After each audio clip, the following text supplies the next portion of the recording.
Hi guys, today I wanted to discuss this watch. This is the Maratac LSA. That stands for Land, Sea, and Air. This is produced by CountyComm. They're as far as I'm given to understand, a supplier of government goods or a government contractor. They're based in Sunnyvale, California, which is just right south of me. So these are some of my local guys. I always kind of like rooting for the home team, and as a result, I picked up a couple of their watches now. This is their latest release. It was announced, I believe, last Friday. Today is now Tuesday, the 1st. And as far as I know, I'm one of the first people, if not the first person to actually receive this watch, as there are no video reviews currently on YouTube. I figured I should record something, just let other prospective buyers know my thoughts. Now, this is a limited run watch. Maratac initially noted the production volume as 250 pieces. They're not individually signed or numbered or any of that. And in the past, Maratac has sometimes done multiple runs. The SR35, as an example, was initially issued in 250 pieces, but they did a few other runs. So if you are interested in this watch and you didn't get in on the buy the first time, I wouldn't worry too much. Usually they'll issue a further few runs just to make sure that demand is met. So to start off, I wanted to talk just briefly about the specs, and all of these can be found on Maratac's website, which I'll link below in the video description. But the case is a 42mm titanium case.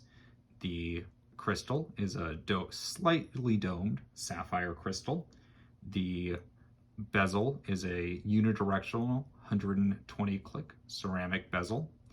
And the lume is C3 Superluminova, and you can actually see that listed on the dial just there. See that little C3? I do believe that is the first time I've ever had the lume type printed on the dial of a watch, so I find that to be an interesting little detail. Past that, this watch is not terribly thin. I believe Maratac lists it as 14 millimeters thick. It wears slightly smaller than that, honestly, on the wrist, because it does have this, you can see here, the case back sort of has a convex shape, and so it does sort of wear into your wrist a little bit. So I'd say it actually wears reasonably trim. It's not the kind of watch you would want to wear, say, with a button-down shirt necessarily with tight cuffs. It will be thick enough that slipping it under the cuff could prove a challenge depending on how tight the shirt cuffs are. But I believe this to be more of a sort of sporty, casual watch, not necessarily intended for semi-formal wear. But this will look good with what I think of as kind of California formal, more casual button-down shirt, jeans. It's a good summer watch. It'll work, well with shorts and a polo, boat shoes out by the pool, or sailing, golf, what have you. It'll look good in those circumstances. The crown, I think, is also worth mentioning because, as far as I know, this is the first time Maratac has ever actually put a signed crown on one of their watches. And you see it has that little trident logo, which is the same logo we see replicated there on the dial, and that's the Maratac/CountyComm logo, which I think is quite a nice touch and adds just a little bit to the premium feel of this watch. Now, as I discussed earlier, this is a titanium watch, so it's very light, and the case itself has that kind of warm titanium look to it. So it's a little less cold looking than a steel watch, and this is my first titanium watch. So I wasn't quite aware of how the metals would differ in terms of their luster and their presentation, but I do find that I actually quite like the look of this titanium. It's sort of warm, it's sort of evocative of sort of sporting implements. I come from the cycling world, and titanium bikes have always had this sort of je ne sais quoi within cycling. They're highly sought after for many of their material properties, but we all just love the way they look too, and this watch has some of that same warmth and character that a hand-built titanium bicycle has, and I find that quite appealing. The other thing to talk about on this case, it should be noted, because this I foresee being controversial, though I believe I am the first person reviewing this, so maybe I'll start the controversy, is that Maratac has included their cage number on the side here. Now, for those of you unfamiliar with government contracting, the cage number is the number issued to companies wishing to supply the government with goods. It's not hard to get. You basically just fill in a form and send it to the federal government, and they issue your company a cage number, and at which point you are now eligible to start bidding on government contracts. I'm sure there's more to it than that, but that's sort of the sweeping basics.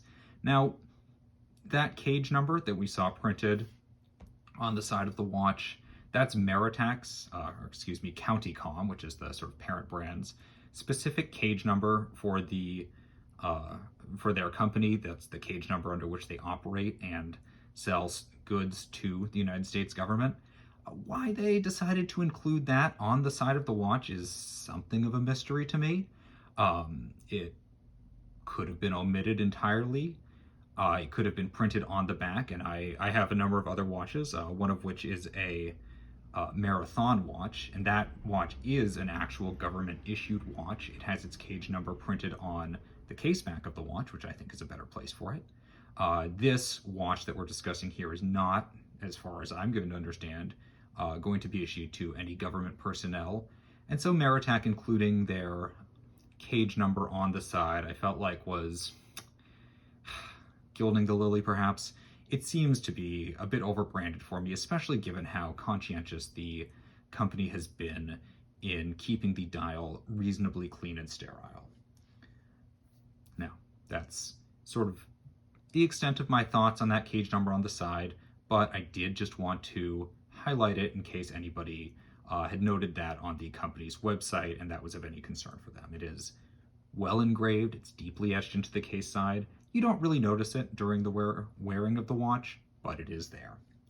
Now, to discuss the aesthetics of the watch, and I think this is the thing people are going to be most interested in, those familiar with the sort of watch space will immediately be reminded of the Blancpain 50 Fathoms. Now, I don't know if this watch is hearkening back to any specific 50 Fathoms reference. You'll hear me tripping over that series of words. But it is quite evocative. You see the marker at 12 o'clock is classic Blancpain, as is the diamond on the bezel, and even the font on the bezel, that 15, 30, and 45 are very much an homage to the Blancpain's design. Maratac makes no specific reference to Blancpain, but they do list this watch as an homage watch, and a quick look side by side between a Blancpain and this watch will show you where they drew heavily for their inspiration. Now, you'll see that this watch also has a date wheel at 3 o'clock, and it's color matched to the dial, so it actually blends in very nicely. I don't tend to always love watches with dates, but if I'm going to have one, a color matched date wheel would very much be my preference, and I'm glad they included that here. Past that, I'm going to turn it to the side again for us, and I want you to look at the bezel here, and you see it has this nice, even, very grippy knurling on the bezel. And this bezel, as I noted earlier, is a 120 click unidirectional bezel. It has a very, very soft action. And that's actually interesting to me, because the Maratac SR35, which was my entry into the world of Maratac watches, it was a gift from my wife, has a very, let's say, authoritative bezel action. And I had expected that to be replicated here, and it isn't. This bezel is very easy to turn. Now, some people may like that. Some people might not. I find that I myself do not necessarily love just how easy this bezel is to turn. I wish it had a little more resistance, like my SR35, but it's not necessarily a bad thing. It is very easy to actuate. especially if you are doing another activity at the time. For example, I was riding a bicycle back from lunch where I picked this up at the post office, and I did find that it was very easy to set the bezel to time my bicycle ride back from the post office while riding. So it was easy to use. My worry would be that because the bezel is so easy to turn, it could easily be knocked to the side. Now, since it is a unidirectional bezel, if you were actually using this watch to time a dive, not a big deal, because you wouldn't overrun your dive time. It would just indicate that you had less time, or excuse me, more time down there than you had actually spent. Not a big deal, just something to note. The other thing I wanted to discuss is the lume on this watch. Now, the lume is excellent. I don't have a lume shot offhand, but suffice to say, I wore this watch into the grocery store to get my sandwich after picking this up from the post office. And while walking into the store from the direct sunlight, the watch glowed like the sun. The cashier actually commented on it and just noted that my watch was very bright, which is, I think, one of 2 times anyone has ever said anything about my watch, and the other was a bright yellow G-Shock that somebody liked. The legibility on this design is very high. I give it very, very good marks for legibility. Again, we're referencing a Blancpain here. Blancpain is an old established brand. The Blancpain 50 Fathoms is an established professional grade dive watch. And so as long as we're taking those design cues from that watch, we would expect the legibility to be at least on par. The contrast between the markers and the face of the watch is very high. We have, white markers, sort of matte black face, and it's very easy to read at a glance, as are the markers on the bezel itself.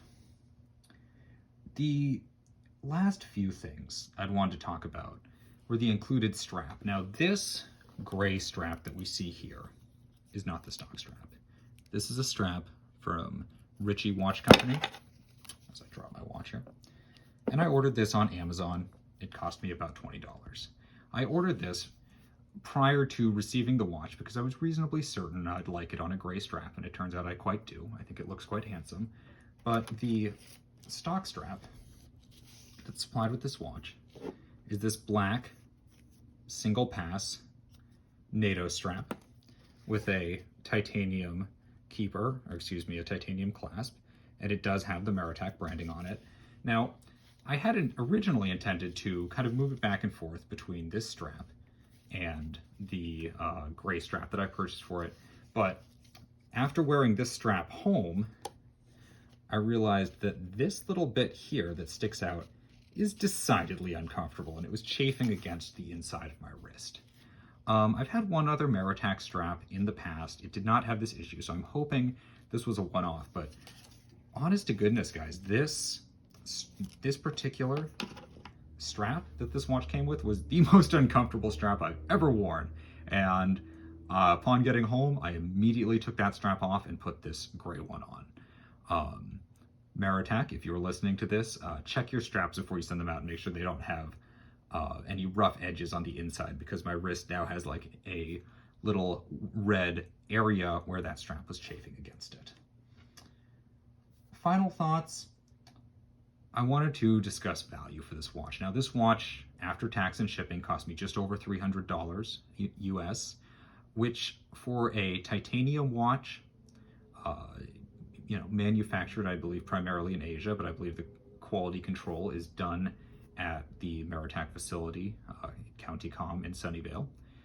I think that's an incredible value. Now, I have a number of other watches sort of spanning the price gamut from, sort of quote-unquote affordables, if we're accepting that the amount of money we pay for these things is at all acceptable for a watch, to some higher-end pieces, and they all have their merits. But I think this watch, for what you're getting, the amount of sort of thoughtfulness that went into the design, the execution, the sort of generally charming aesthetics of the watch, I believe you're getting a lot of value for money here. I think this is an amazing watch if you're looking for something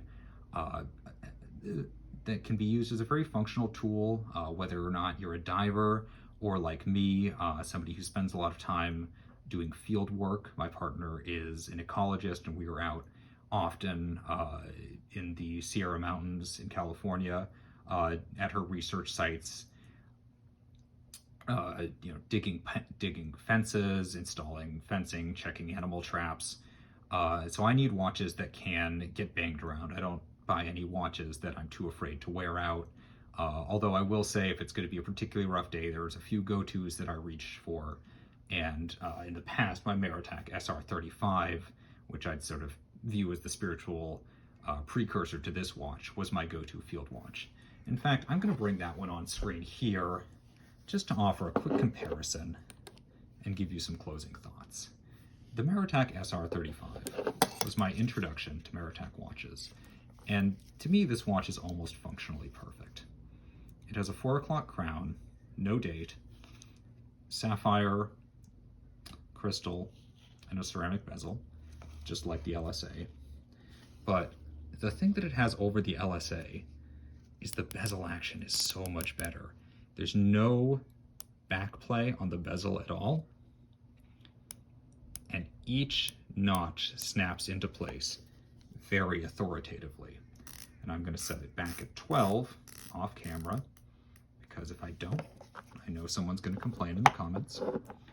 And the only thing I wish this new model, this LSA, had changed would have been to implement the ratcheting mechanism identically as it was done on the original SR35. Frankly, I think it feels better on the older watch. But that's just me. Those are my, I want to say quick, but this video will probably be almost 18 minutes long. Those were my thoughts on this new Maratac LSA from CountyComm. I'll be curious to hear your thoughts down in the comments. I know some others of you are receiving this watch today, and if any of you happen across this video, please let me know how you find the bezel action, the loom, the fit and finish in general, and that included NATO strap. I know this is YouTube, so I'm supposed to say please like and subscribe, and if you do, that will be lovely. If you enjoyed this video, I'm more than happy to continue to make them. I'm, oh boy, fairly deep, shall we say, into the watches and everyday carry gear community. This is my first video, so also please let me know your thoughts if there's anything I could improve. I'm more than happy to receive your feedback. If you've made it this far, thank you so much for your watching. I do appreciate it, and I hope you found this helpful. Take care, everyone, and be well.